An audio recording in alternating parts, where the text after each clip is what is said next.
The definition of self-perception asserts that attitude development takes place with self-behavioral observations.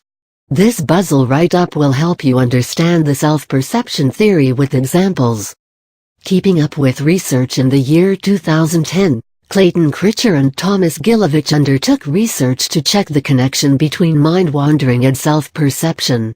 They inferred that people do believe their wandering thoughts to be a cue to their attitudes, until they realize that the reason for their mind wandering was something else. The self-perception theory in social psychology is a rather interesting phenomenon that exhibits the development of attitudes in people. Assume that a person has no particular attitude in himself, due to various possible reasons: lack of experience, sheltered upbringing, etc. Apparently, this theory states that people depend on their behavior to develop their attitudes. That is to say, they observe their own behavior, draw conclusions from the same, and assert that they have a particular attitude or affinity towards something/someone. The theory also states that people who develop such attitudes do not assess their feelings or moods or internal perceptions. They merely depend on their own behavior to do so. The self-perception theory can be better understood with the help of real-life instances. A couple of them are enlisted in the article below. The original experimental evidence, the self-perception theory (SPT), was developed by American social psychologist Darrell Bam in 1972. For this experiment, he used interpersonal simulations, that is, he asked participants to listen to an audio recording of a man describing a task. The participants were divided into two groups. Group 1 was told that the man was paid $20 for a testimonial, while Group 2 was told that the man was paid $1 for the same. Group 2 inferred that the man must have enjoyed the task more, because $1 will not really justify the act, while Group 1 inferred that the man possibly did not enjoy the task at all, and was doing it for the money. None of the participants actually knew who the man was, what he felt at the time, or what his mood was. All they heard was his voice and enthusiastic explanation and the initial conditions, and they concluded what the man's attitude must have been. The results obtained from this experiment were similar to those obtained from the face-ringer Carl Smith experiment. Darrell Bam stated, "The attitude statements, which comprise the major dependent variables in dissonance experiments, may be regarded as interpersonal judgments in which the observer and the observed happen to be the same individual." Further research included experiments like the facial feedback and the false confession.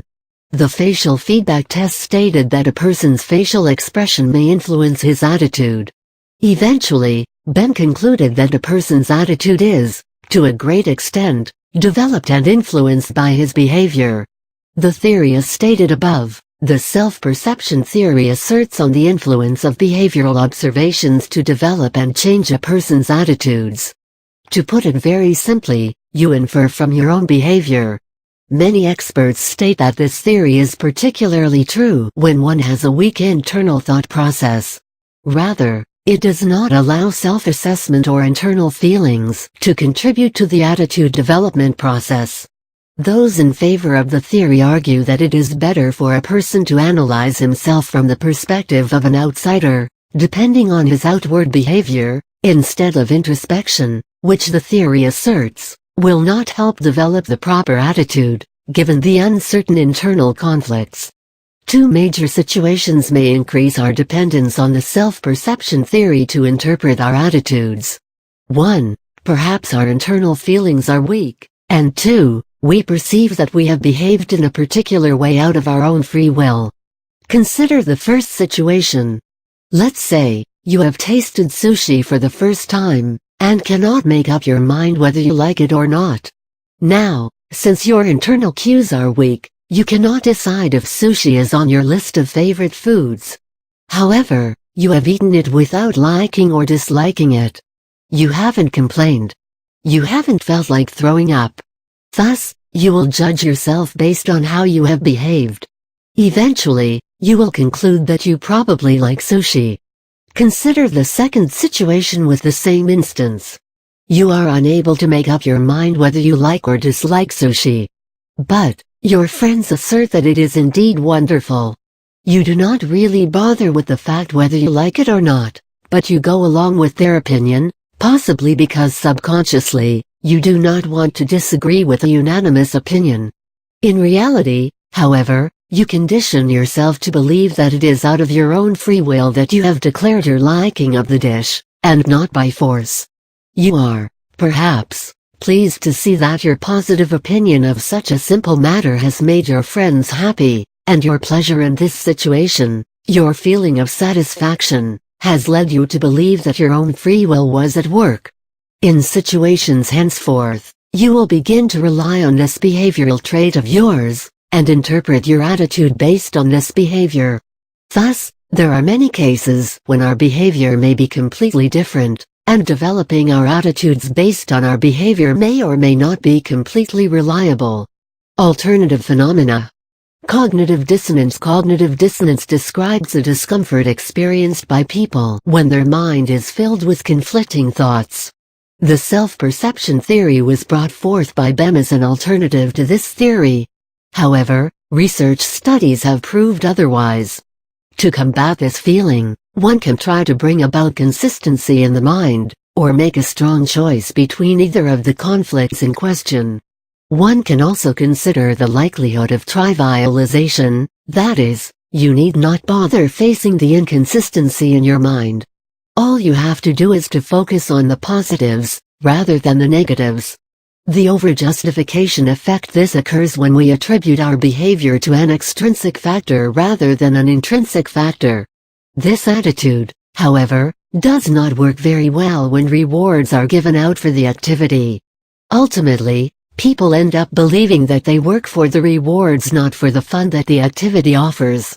Intrinsic and extrinsic motivation. Intrinsic motivation refers to motivation that a person experiences from within, while external motivation refers to motivation that a person experiences due to an attractive outside factor, money, incentives, etc. Intrinsic motivation originates from job satisfaction, from the pleasure of a job well done. Extrinsic motivation comes from the fact that the job will guarantee money/grades/rewards, etc. The person may hardly be interested in the job, yet, he will complete it, since he will be given rewards. Examples. Example I. Consider one of the simplest examples: a man having cornflakes every day for breakfast. For all you know, he may not even have analyzed why he has this breakfast food every day. If you ask him whether he enjoys it, his perfunctory reply will be, "Yes, I do."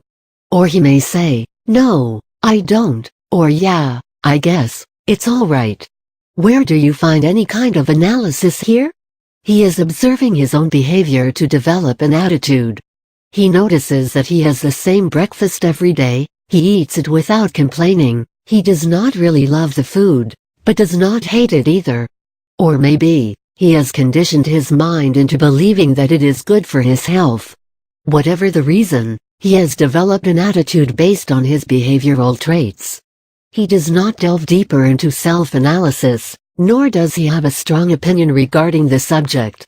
Therefore, he probably concludes that he enjoys cornflakes for breakfast, or vice versa.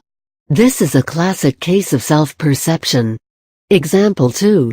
Let us assume that you are a huge fan of rock music. Now, analyze why you are a fan of the same. As per self-perception theory, you are not a fan of rock music because you like it. Neither are you a fan of rock music because everybody listens to the same, nor are you a fan because the music makes you feel good, makes you feel complete. Self-perception states that you have considered yourself to be a fan of rock music solely because you listen to it quite often. Whatever for? You'll probably have no idea. Thus, you are developing an attitude of a rock music fan based on your behavior of listening to it often. You conclude that you do not have any dislike towards it, yet you listen to it, so you must probably be a fan of the same. Example 3.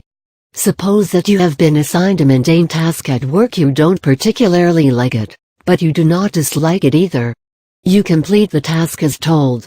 Later, when you are asked how you found the task to be, initially, you might be at a loss of words. This is because, A majority of the time, we are not really aware of what we feel. A couple of minutes later, you might give a perfunctory answer, yes, it was okay. You observe that you have not particularly enjoyed doing the assigned task, but you have completed it anyway.